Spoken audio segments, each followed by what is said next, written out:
Welcome to Analyze This. I'm Peter Bernstein. I'm the senior editor of TMC Net. Today's topic is video conferencing. So where are we? I'm delighted to be joined by an old friend and colleague, Mark Ricca, who's the head of the telecom practice for Intellicom Analytics and one of the smartest people I know in terms of looking at the industry. Mark and I have been friends for years, and I've invited him along to give us an update on, so where are we, Mark? With regard to where are we, we've come a long way, obviously, since 1964. In fact, I'd say we've come a long way since 2010. There are a number of different players in the marketplace, a whole range of capabilities, a whole range of price points, and the reliability is significantly improved. Is that good news for users, or is that just the advance of technology? I mean, are people actually using video conferencing now? A lot more? Most definitely, Peter. In all verticals, in all business sizes, from the smallest to global 1,000 firms. So they're using it for a range, if you will, of business requirements, but absolutely, positively embracing it, utilizing it for sales, for marketing, for training, for R&D, etc. Part of the marketplace is now moving toward cloud-based solutions. Part is going to premises-based solutions. Mm-hmm. When you're out in your practice talking to both the vendors and to the end users, customers, what are you seeing and what do they want to know? Well, and again, Peter, good question.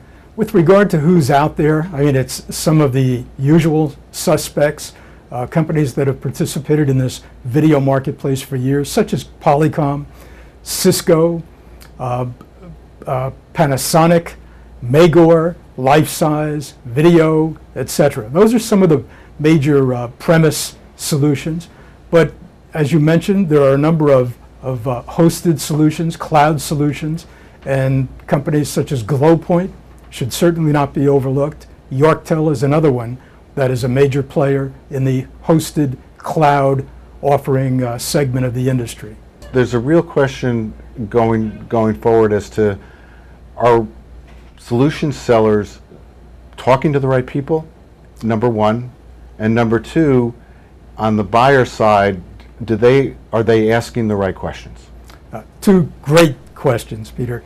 The short answer is no to the first. Are suppliers talking to all of the participants that actually have a vote in a video conferencing solution? Again, no. They are comfortable, obviously, in dealing with the information technology organization, which, frankly, Peter, in many cases is one leg of a four-legged decision-making entity. You find the business units, the business of the business units that are involved in the decision, the finance organization, looking at things like ROI, TCO, financing capability, and then last but not least, purchasing and legal, looking at whether or not the I's are dotted and the T's are crossed. So suppliers have really got to be aware of this and create compelling messages that appeals to all of those constituents. Who wants to actually be a user of video conferencing, and for what reasons? But the economy, quite frankly, has sensitized companies that want to do more with less, or the same with less in the way of resources. Companies that have been involved in mergers and acquisitions, that have got project teams that are in, if you will, across the globe. So video conferencing is a very effective and efficient tool to be utilized to promote collaboration. How do I get traction with the audience that I'm trying to reach? Because I think the answer to whether we're doing a good job or not, you and I both agree, is no. And on the buyer side, talk to me about what kinds of teams I need to put in place in order to get a solution that's right for my enterprise. Mm-hmm. On the seller side, I think that it's critical that the sellers understand who in fact will be participating in making the decision or influencing the decision within the respective organization, and creating a compelling message, not just focusing on the technology, but basically the end result. What will it do for their business, most importantly? And then creating that message that appeals to those influencers and decision makers. On the buyer side, involve other organizations that can benefit from a cost-effective solution.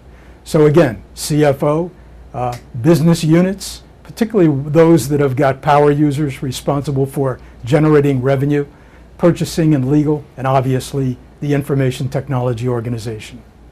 Thanks, Mark. I urge you to check out their website, and we'll see you on the internet.